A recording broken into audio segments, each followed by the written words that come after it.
안녕하세요, 여러분. 오늘은 베드로전서 1장 8절과 9절을 통해서 그리스도인의 기쁨과 영광이 무엇인지, 또 우리가 어떻게 하면 그리스도인의 기쁨과 영광 안으로 들어갈 수 있는지 살펴볼까 합니다. 이 베드로전서 1장은 1절에서 이렇게 말을 하고 있습니다. 예수 그리스도의 사도 베드로는 본도, 갈라디아, 갑바도기아, 아시아, 비두니아에 흩어진 나그네 곧 하나님 아버지의 미리 아심을 따라서 성령의 거룩하게 하심으로 순종함과 예수 그리스도의 피 뿌림을 얻기 위하여 택하심을 입은 자들에게 편지하노니 은혜와 평강이 너희에게 더욱 많을지어다 라고 말하고 있습니다. 지금 이 사도 베드로가 말하는 이곳은 지금의 터키라는 나라의 지역입니다. 그곳에 있는 이 흩어져 있는 이 믿는 이들이 예수 그리스도를 보지 못하였지만 사랑한다고 말하고 있고, 지금도 그분을 보지 못하였지만 너희가 그분을 믿으며 또 너희가 이루 말할 수 없는 기쁨과 영광의 충만함을 가지고 기뻐하고 있고, 너희의 믿음의 결국 곧 너희의 구원을 받고 있다라고 말씀을 하고 있습니다. 이 베드로전서 1장 8절에서 예수 그리스도를 보지 못하였지만 예수 그리스도를 사랑하는 믿음 안에서 발견되는 이들을 인하여 베드로는 크게 격려와 위로를 받고 있으며 또 이들을 칭찬하는 것을 볼 수가 있습니다. 그리고 이들이 이루 말할 수 없는 기쁨과 영광의 충만함 안에서 기뻐한다고 그들의 믿음을 다시 한번 말해주고 있습니다. 왜 이들이 이렇게 기뻐할 수 있을까요? 크게는 이 두 가지 이유가 있는 것 같습니다. 먼저는 베드로전서 1장 18절에서 그 이유를 우리가 찾아볼 수 있는데, 그것은 예수 그리스도를 믿는 믿음 안에서 주어지는 값없이 주어지는 은혜, 구속, 죄사함의 은혜 때문입니다. 베드로전서 1장 18절과 19절은 이렇게 말하고 있습니다. 너희가 알거니와 너희 조상의 유전한 망령된 행실에서 구속된 것은 은이나 금같이 없어질 것으로 한 것이 아니요 오직 흠없고 점없는 어린 양 같은 그리스도의 보배로운 피로 한 것이다 라고 말씀을 하고 있습니다. 그리고 이들이 이루 말할 수 없이 기뻐하고 영광의 충만함을 가지고 기뻐하는 이유가 또 하나 있습니다. 그것은 이들이 혼의 구원을 받고 있기 때문입니다. 베드로전서 1장 9절에서 그 부분에 대해서 말해주고 있습니다. 너희 믿음의 결국 곧 너희의 혼의 구원을 받고 있다. 우리는 예수 그리스도를 믿는 믿음 안에서 혼의 구원을 결과적으로는 얻게 됩니다. 또 그러한 혼의 구원에 이르러야 합니다. 여러분, 이 말이 생소할 수도 있겠습니다.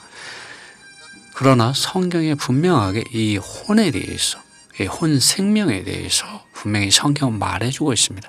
마태복음에서 베드로에게 예수님께서 질문을 하셨죠. 사람들이 나를 누구라고 하느냐? 그런데 너희는 나를 누구라고 하느냐라고 주님 물으셨습니다. 그때 베드로가 주는 그리스도시요 살아계신 하나님의 아들이시다라는 이런 계시를 가지고 주님께 대답을 했습니다. 그리고 후에 주님께서 본인이 십자가에서 죽으셔야 된다는 것을 제자들에게 계시해 주셨습니다. 그러나 베드로는 그때 사탄의 이러한 생각을 가지고서 그렇게 되어서는 안 된다고 주님을 한 구석으로 모시고 가서 주님을 꾸짖었다고 말하고 있습니다. 그때 주님께서 베드로를 향해서 곧 베드로의 이런 생각, 사탄적인 이 사탄이 주는 이런 생각에 대해서 말씀하시죠. 사탄은 내 뒤로 물러가라. 너는 나를 넘어지게 하는 자다라고 꾸짖으셨습니다. 그리고 주님은 누구든지 그분을 따라오려거든 자기를 부인하고 자기 십자가를 지고 주님을 쫓으라고 말씀하셨습니다. 그리고 누구든지 자기 목숨을 구원코자 하면 잃을 것이요 누구든지 나를 위해 자기 목숨을 잃으면 찾으리라고 말을 하고 있습니다. 여기서 목숨은 라이프로 되어 있습니다. 라이프. 사람이 만일 온 천하를 얻고도 자기 목숨을 잃으면, 여기서 자기 목숨은 소울로 되어 있습니다. 이 혼이죠. 이 사람이 만일 온 천하를 얻고도 자기 소울, 자기 목숨을 잃으면 무엇이 유익하려? 사람이 무엇을 주고 제 목숨, 여기서도 소울로 되어 있습니다.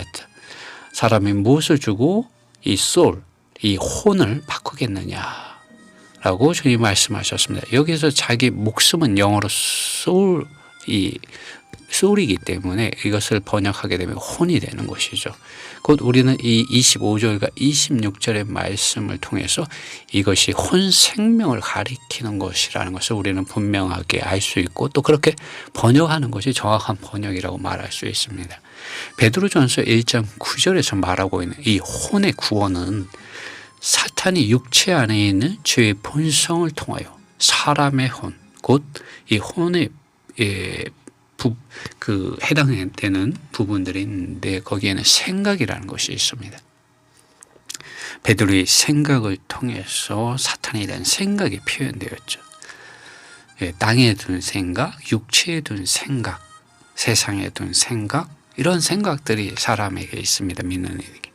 그리고 감정이 있죠. 하나님을 사랑하든지 세상을 사랑하든지 죄들을 사랑하든지 이러한 사랑하는 것이 있습니다. 기호와 선호가 있습니다. 감정적인 이 부분이 있죠, 사람에게. 그리고 뜻이 있습니다. 뜻을 세우는 이 의지의 부분이 있습니다. 그래서 사람의 혼에는 생각과 감정과 의지, 이러한 부분이 있습니다. 이제 예수 그리스도를 믿는 믿음 안에서 이 혼의 부분이 진리의 성령의 기름 바르심에 운행하심과 역사하심, 말씀하심, 빛을 비추어 주심, 또 성령의 충만케 하심, 성령의 이런 능력 안에서 사람의 생각이 성령을 따라서 생각하게 되고, 사람의 이 감정이 주님 그분 자신을 사랑하고 그분 자신께 속하는 것을 사랑하고 주님 그분 자신의 말씀을 사랑하고 성령의 말씀하심을 사랑하게 됩니다. 그리고 그분의 뜻을 쫓게 되죠. 예수 그리스도 그분 자신을 쫓는 그분의 제자들과 증인들과 노예들로서 나타나게 되는 거죠. 또 그러한 삶을 살게 되는 거죠. 그래서 사람의 혼이 더 이상 베드로가 그 실패했었던 그 당시와 같이 사탄의 생각을 표현하지 않고 예수 그리스도의 생각과 예수 그리스도의 사랑과 예수 그리스도의 뜻을 가지고 살게 되는 그러한 상태, 그러한 구원을 혼의 구원이라고 이 사도 베드로는 말하고 있는 거죠. 베드로전서 1장 9절에서 믿음의 결국 곧 혼의 구원이다. 이 혼의 구원을 받고 있다라고 말하는 것은 그런 것을 가리키는 것입니다. 사실 이 구원에 대해서 우리는 이미 히브리서 8장, 9장, 10장에서 이미 살펴보았습니다. 이 구원은 바로 새 언약의 사역 안에 있는 실제적인 방면입니다. 신약의 구원의 이런 그 수준을 말해주고 있습니다. 구원의 방면, 살아계신 하나님의 법이 이제는 밖에 있는 돌판이라든가 잉크로 쓰여진 규례에 속한 계명의 율법이라는 다르다는 거죠. 하나님의 영에 의하여 살아계신 하나님의 법이 진리 성령을 통하여 사람의 생각과 감정과 의지의 부분, 또 마음의 부분에 이르기까지 넣어지고 새겨짐으로 쓰여짐으로 사람이 영 안에서 물과 성령으로 거듭났을 뿐만 아니라 이제는 그의 생각과 감정과 의지 부분에 있어서까지 거룩하게 되고 새롭게 되고 예수 그리스도의 형상을 본받게 되는 거죠. 이 형상을 본받는다는 것은 단지 어떠한 그 행함을 흉내내는 것이 아니라 예수 그리스도의 형상을 본받는다는 것은 예수 그리스도의 생각과 예수 그리스도의 사랑과 예수 그리스도의 뜻을 가지고 그 뜻 안에서 그 생각 안에서 그 사랑 안에서 살게 된다는 것을 말합니다. 그러므로 그 바울은 갈라디아서 2장 20절에서 이제 사는 것은 더 이상 내가 아니라 그리스도를 사는 생명과 생활에 이르렀다고 바울은 고백하고 있습니다. 이 혼의 구원은 우리가 이러한 구원에 이르게 합니다. 갈라디아서 2장 20절에서 말하는 더 이상 사는 것이 내가 아니라 그리스도를 사는 생명과 생활에 이르게 합니다. 참으로 놀라운 구원입니다. 이것은 매일매일 하나님의 아들 예수 그리스도를 믿는 믿음 안에서 우리를 영광에서 영광에 이르게 합니다. 우리 이러한 놀라운 구원을 알게 되었고 이것을 체험하는 이러한 구원 안에 있습니다.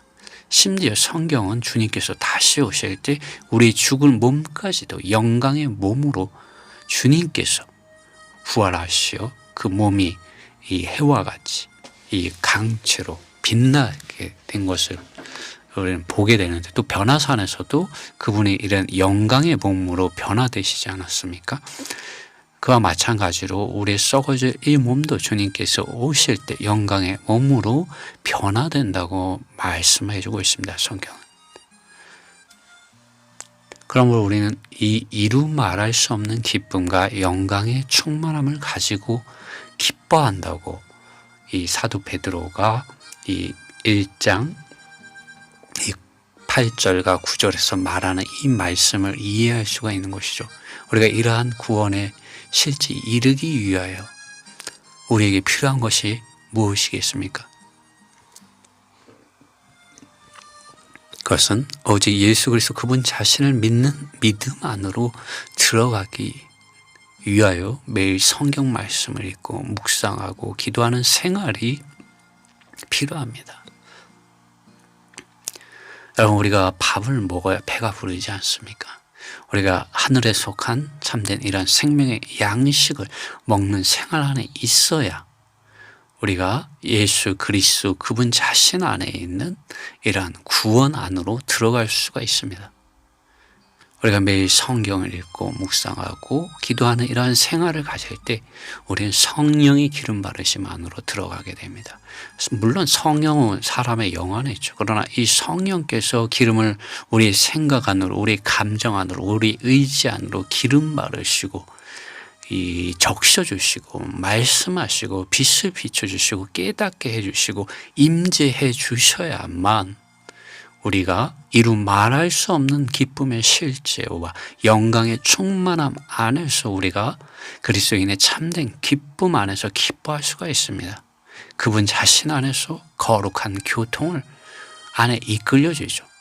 우리가 말씀을 읽고 묵상하고 기도할 때 성령의 기름 바르심 안으로 이끌려지며 성령의 기름 바르심 안에서 아버지 하나님의 사랑과 주 예수 그리스도의 은혜와 성령의 교통하심 안으로 이끌려지게 됩니다. 그렇게 될 때 어떻게 됩니까? 우리는 자기 자신에게 속한 것들, 또 육체에 속한 이런 많은 욕망들, 세상을 사랑하는 것들, 또 주님을 이렇게 섬긴다고는 하지만 외적으로 표면적으로 종교화된 많은 이런 외식하는 것들, 이러한 것들로부터 떠나서 참되게 주님 그분 자신을 사랑하고 그분 자신을 기뻐하고 그분 자신의 영광 안에서 참으로 즐겁고 행복한 이러한 그리스도인의 생활의 참 맛을 알게 되고 그것을 소유하게 되고 그 생활 하나 되어서 그리스도 사는 생활에 이르게 될 수 있습니다. 여러분, 우리는 믿고 거듭난 것으로 만족하지 말고 우리의 혼의 구원을 받는 그런 정상적인 그리스도인의 생활 안으로 들어가줘야 합니다. 이를 위해서 우리가 말씀드렸듯이 매일 성경 말씀을 읽고 묵상하고 기도하는 생활을 우리가 가집시다. 우리 주 예수 그리스도의 은혜가 우리 주 예수님의 이루 말할 수 없는 기쁨과 또 영광 안에서 충만한 기쁨이 여러분과 함께 하기를 바랍니다.